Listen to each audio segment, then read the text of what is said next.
Hello everyone, welcome to Solo Wolf's channel.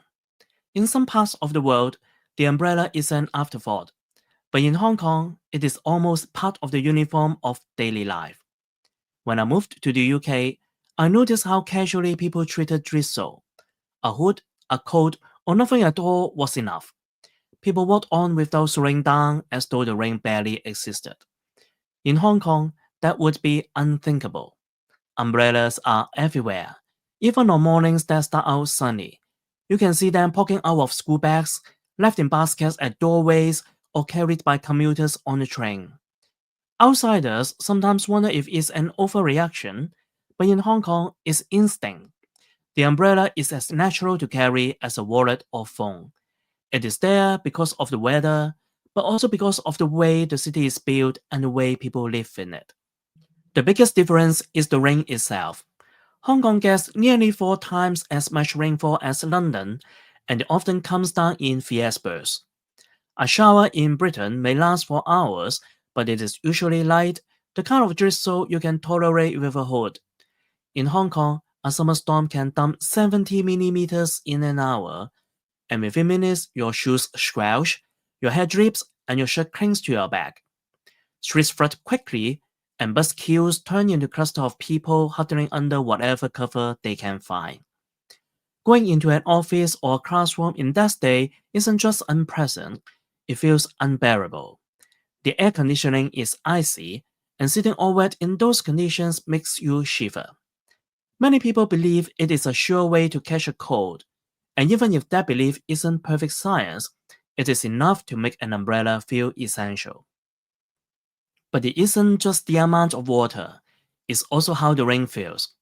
In Britain, rain can be refreshing like a gentle mist that clears the air. In Hong Kong, people often think of it as dirty. For decades, pollution from factories across the border and from local power plants left the air heavy with dust and smoke.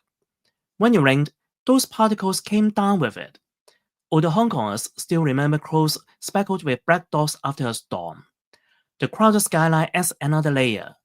High-rise towers pressed close together, the pipes, balconies, and air conditioners jutting into the narrow streets. Raindrops bounce off these surfaces, carrying ground with them before landing on people below. Instead of a fresh shower, it can feel like being splashed with filthy water from above. In the 1980s and 1990s, the city even endured acid rain, which damaged buildings and worried parents. Although pollution is better controlled now, the memory of that time lingers.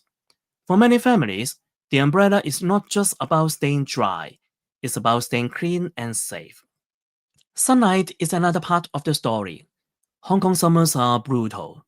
The sun beats almost directly overhead, and ultraviolet readings climb among the highest in the world. Skin burns in minutes even on hazy days. Umbrellas, in this case, serve as portable shade. On a July afternoon, if you watch from a pedestrian bridge, you will see a stream of umbrellas moving through the streets. Office workers use them on lunch breaks, parents hold them over children, and students carry them home after class. People even choose colors depending on the season, with pearl umbrellas popular in summer to reflect the heat. To someone from Britain, this can look odd. Sunshine is a rare gift there, and people rush to parks and beaches to soak it in. But in Hong Kong, avoiding direct sun is simply part of daily life.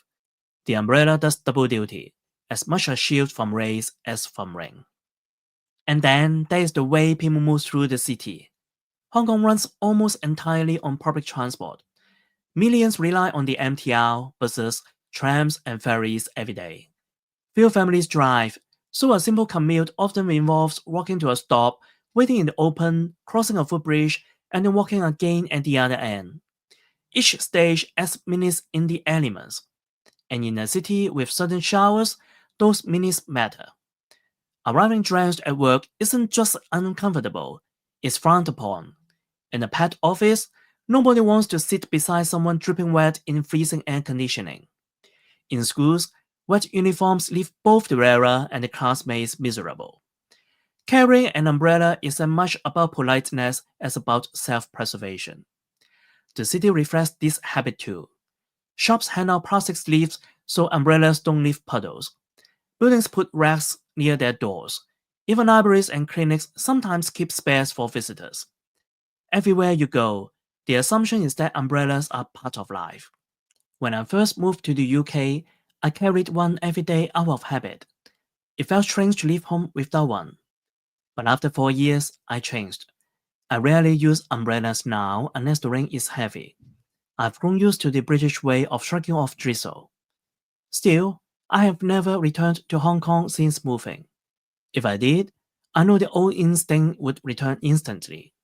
In that city, with sudden storms, fierce sun, crowded buses, and the memory of dirty rain, I will once again pick up an umbrella without hesitation. For Hongkongers, it's more than a tool. It's part of health, culture, and daily survival. Thank you for watching, and if you enjoyed this reflection, please like, subscribe, and share.